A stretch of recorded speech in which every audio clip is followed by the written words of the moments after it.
म्हटले, बाई पहा हा तुझा मुलगा, पुढे या. मग त्याने त्या शिष्याला म्हटले, पहा ही तुझी आई. तिसरे वक्ते आपल्यामध्ये ब्रदर प्रदीप नेटके आहेत, ते पुढे येऊन वचन आम्हाला सांगतील. आपण टाळ्या वाजून सन्मान करू या वक्त्यांचा जोरात.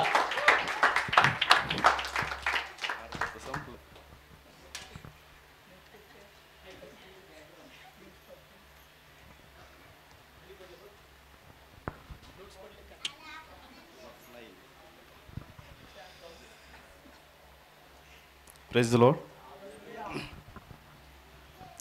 दोन शब्द झाले. पहिला शब्द सांगन का कोण होतं, काय होता, कोण सांगतं? पास्टर म्हणले की उठा आणि एकमेकांना क्षमा मागा. मागितली का आपण एकमेकाला? किती जणाला मागितली? 4-5. आपण चुकल्यावर आपण क्षमा करतो एकमेकाला, पण ज्यावेळेस आपण देवाच्या विरोधात चुकतो त्यावेळेस देवाला क्षमा मागतो का? नाही मागत ना. गरज आहे आज, कारण की प्रभू येशू ख्रिस्ताने पण परमेश्वराला सांगितलं, देवा यांना क्षमा कर. हे नाही मागत, मी सांगतो तुला यांना कर क्षमा. आणि दुसरा शब्द होता की मी आज बरोबर तुझ्या बरोबर तू माझ बरोबर आज चुकलो का दाशील, बरोबर. आणि गेला तो स्वर्गात. Praise the Lord. On the spot चोर गेला स्वर्गात. देव म्हणतो जसा चोर गेलाय तसा मी चोरासारखंच येणार आहे. Praise the Lord. त्याच्यामुळे वेळ ठरलेली नाहीये, प्रत्येक वेळेला तयार राहा. अशी वेळ येईल की देव म्हणेन चला रॅप्चर. Praise the Lord. आपण पुढचा शब्द पाहणार आहोत. योहान 19:26. मग येशूने आपल्या आईला ज्या शिष्यावर त्याची प्रीती होती त्याला जवळ उभे राहिलेले पाहून आईला म्हटले, बाई पहा हा तुझा मुलगा. मग त्याने त्या शिष्याला म्हटले, पहा ही तुझी आई. Praise the Lord. आपण बऱ्याच दिवसापासून देवाचं वचन ऐकत आलो. अनेक सेवकांनी आपल्याला सांगितलं याच्याबद्दल. येशू त्याचं कर्तव्य पूर्ण करत होता, करत असेल, बरोबर. कारण की सेवक लोक सांगतात की तो 100% सेवक मनुष्य होता आणि 100% देव पण होता. म्हणजे त्याला देवाचे पण ज्या गोष्टी होत्या ते पण पूर्ण करायच्या होत्या आणि जे मनुष्याच्या गोष्टी होत्या ते पण पूर्ण करायच्या होत्या. त्याच्यामुळे तो त्याच्या जबाबदाऱ्या, त्याच्या कर्तव्य, या ज्या गोष्टी आहेत तो पूर्ण करत होता. मान सन्मान, आईबद्दलचा मान सन्मान असेल, या गोष्टी त्याच्या तो पूर्ण करत होता. कारण की तो एक मनुष्य पण होता आणि एक देव पण होता. या दोन्ही गोष्टी करणं त्याला गरजेचं होतं. पण याच्या व्यतिरिक्त या ठिकाणी एक अशी घटना घडलेली की त्या घटनेने जे रिलेशन होते ते चेंज झाले. Praise the Lord. कारण की देव काय करत, देव कशासाठी आला होता? नियमशास्त्र पूर्ण करण्यासाठी आला होता. Praise the Lord. आपण एक वचन वाचू.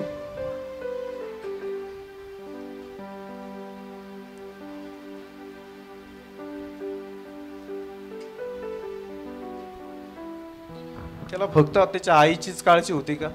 नाही. कारण की योहान 3:16 मध्ये असं सांगितलं की देवाने जगावर एवढी प्रीती केली त्याने आपले एकुलता एक पुत्र दिला, अशासाठी की जो कोण त्याच्यावर विश्वास ठेवतो त्याचा नाश होऊ नये तर त्याला सार्वकालिक जीवन प्राप्त व्हावं.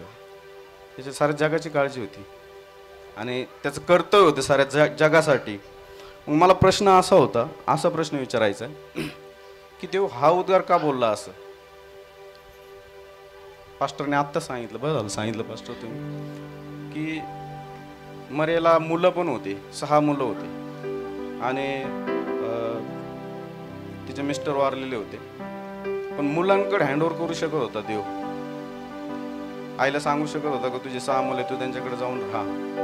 पण त्याने ज्याच्यावर त्याची प्रीती होती, ज्या शिष्यावर त्याची प्रीती होती त्याच्याकडे त्याने पाठवलं. आपण एक वचन वाचू. यशाया 7:14.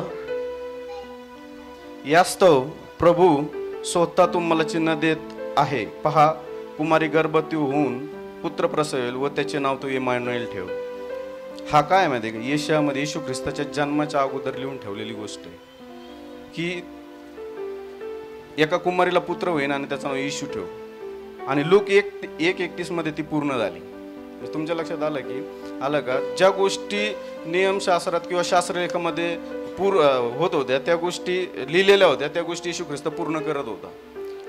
नंतर त्यांनी, तुम्ही जर 19वा अध्याय वाचला, योहान 19:24, त्याच्यात असं म्हटलंय की म्हणून ते एकमेकांना म्हणाले, पहा आपण फाडू नये तर कोणाला मिळेल व चिठ्ठ्या टाकून पाहावे. हे यासाठी झाले की त्यांनी कपडे आपसात वाटून घेतले आणि माझ्या वस्त्रावर चिठ्ठ्या टाकल्या, असा जो शास्त्रलेख होता तो पूर्ण व्हावा. Praise the Lord.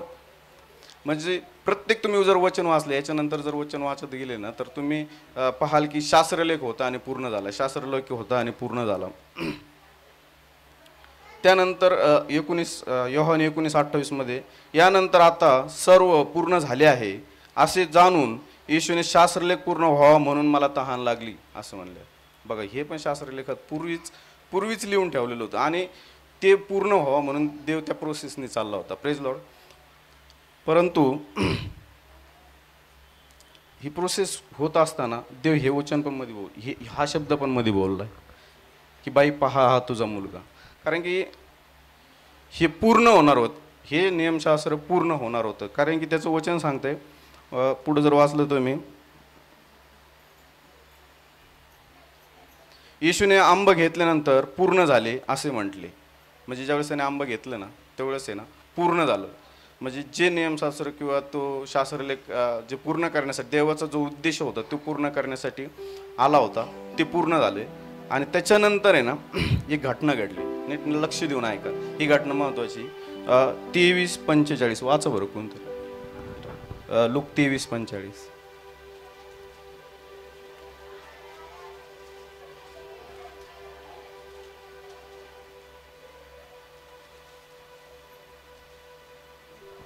आणि पवित्र स्थानातील पडदा मधोमध फाटला.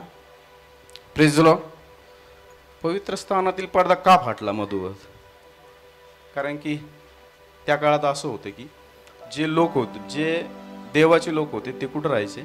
पडद्याच्या बाजूला बाहेर राहायचे आणि परमेश्वर पडद्याच्या आतमध्ये यायचा. आणि जो याजक होता तो ते रक्त घेऊन जायचा, त्या लोकांबद्दल पापाची क्षमा वगैरे करायचा. परंतु तो येशू ख्रिस्ताच्या मरणानंतर तो पडदाच फाटला. आणि तो पडदा फाटल्यानंतर जे लोक होते, देवाचे लोक होते, त्यांचा आणि देवाचा रिलेशन चेंज झालं. Praise Lord. जे आधी रिलेशन काय होतं? पुत्र, माता आणि पुत्र. Praise Lord. देवाने काय केलं ते वचन योहान 19:26, त्याच्यात तिला सांगितलं की हा तुझा मुलगा आहे, मी नाही. हा बघा काय, बाई पहा हा तुझा मुलगा. तिला सांगितलं की योहान तुझा मुलगा आहे. आता त्याने काय केलं? पडदा फाटायच्या अगोदर त्याला माहिती होतं आता पूर्ण होणार आहे सगळं आणि पडदा फाटणार आहे. म्हणजे जे रिलेशन आहेत देवाचे, जे लोकांचे जे रिलेशन आहेत ते एक होणार आहेत. पिता आणि पुत्राचे रिलेशन एक होणार आहेत. त्यावेळेस त्यांनी त्याच्या अगोदरच ही सिस्टम चेंज करून टाकली रिलेशनची. येते की लक्षात तुमचं? त्याने काय केलं? मरेचा पुत्र नाही झाला, आता त्याने मरेला आपली पुत्री करून घेतलं. Praise Lord.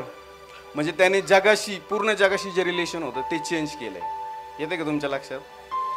जे त्याच्या मरणानंतर जे रिलेशन तयार होणार होतं, देवाचं आणि आपलं जे रिलेशन तयार होतं ते त्याने अगोदरच तयार करून घेतलं. Praise Lord. येते का लक्षात? आणि तुम्ही विचार करा, ज्यावेळेस मरिया आणि येशू ख्रिस्त ज्यावेळेस स्वर्गात भेटतील त्यावेळेस त्यांचं काय रिलेशन असेल? मुलाचं आणि आईचं नाही, पित्ताचं आणि पुत्राचं रिलेशन असेल. तर एक लक्षात ठेवा, या वचनातून मला एवढं सांगायचंय,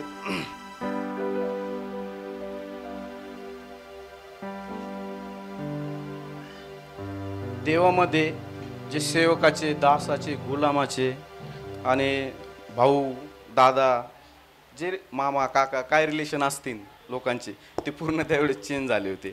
आणि जे रिलेशन चेंज झाले त्यानंतर आपल्याला पिता आणि पुत्राच्या रिलेशनमध्ये देवाने कन्वर्ट केलं. Praise Lord.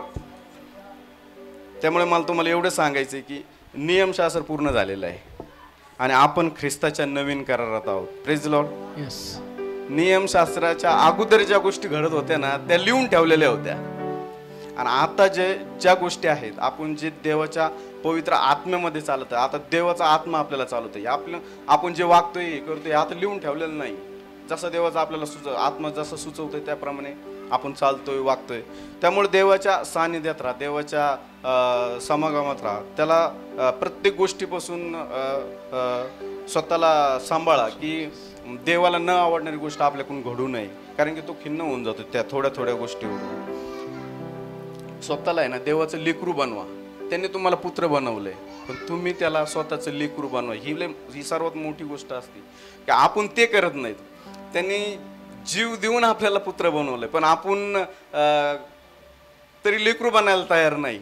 आपण थोड्या थोड्या गोष्टीवर आपण भटकून जातो, नको त्या गोष्टी करतो आणि त्याच्यापासून त्याच्या जो तो पिता आहे, जे पुत्रत्वाचं नातं आहे आपलं, ते आपण हरवत चालतो.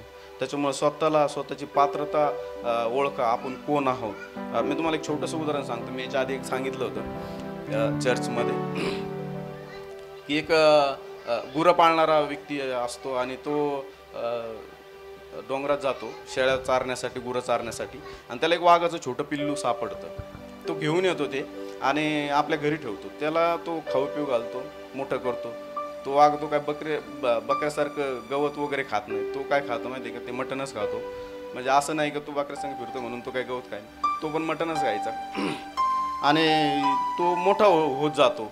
आणि काय व्हायचं की ज्यावेळेस ज्या वाघिणीचं ते पिल्लू होतं, ती वाघीण तो वाघ त्याला शोधत शोधत यायचे आणि ती शोधत आलं की तो गुराखी त्यांना बघायचा आणि बकऱ्यांना जोर जोरात आडायचा, पळा पळा वाघ आला वाघ आला. ते बकऱ्या पण पळायच्या, मेंढऱ्या गाय गुरं सगळे पळायचे. त्याच्याबरोबर ते वाघच पिल्लू पण पळायचं. त्याला वाटायचं वाघ आला पळा, काहीतरी वेगळीच गोष्ट आहे. Praise Lord. आणि असं बऱ्याच वेळा झालं. तर ते वाघाच्या लक्षात आलं की अरे हा आपल्यालाच बघून पळतोय. अरे मी वाघ आहे, तू माझं पिल्लू आहेस आणि तुम्हालाच बघून पळतोय. आणि एक दिवस काय करतो तो वाघ, त्याला पकडतो त्या पिल्लाला आणि त्या पिल्लाला पकडून मानेला धरतो आणि एका पानवाट्यावर घेऊन जातो, पुलावर घेऊन जातो आणि त्याला त्याचं प्रतिबिंब त्याच्यात दाखवतो. Praise Lord. आणि ज्यावेळेस ते वाघाचं पिल्लू त्याचं प्रतिबिंब बघतो आणि ते वाघाचं प्रतिबिंब बघतो, मग त्याच्या लक्षात येतं की खरोखर हा तर आपला पिताच आहे. Praise Lord. आणि ज्या वातावरणात तो राहत होता त्या वातावरणाचा परिणाम त्याच्यावर होता.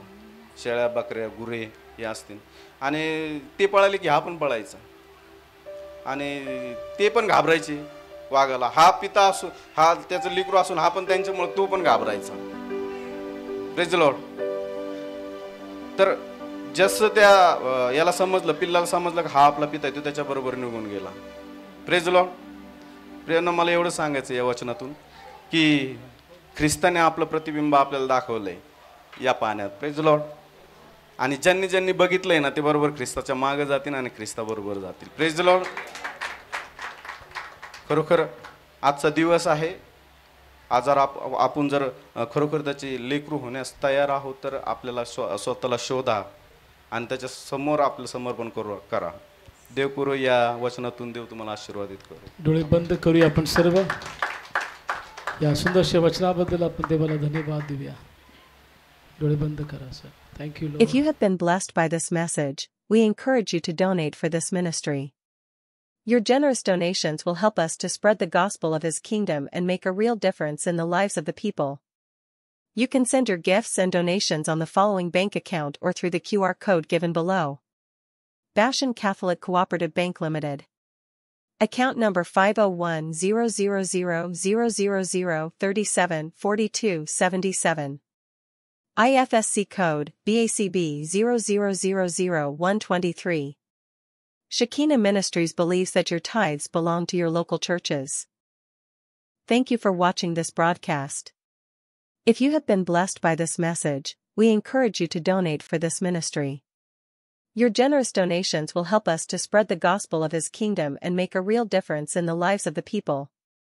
You can send your gifts and donations on the following bank account or through the QR code given below.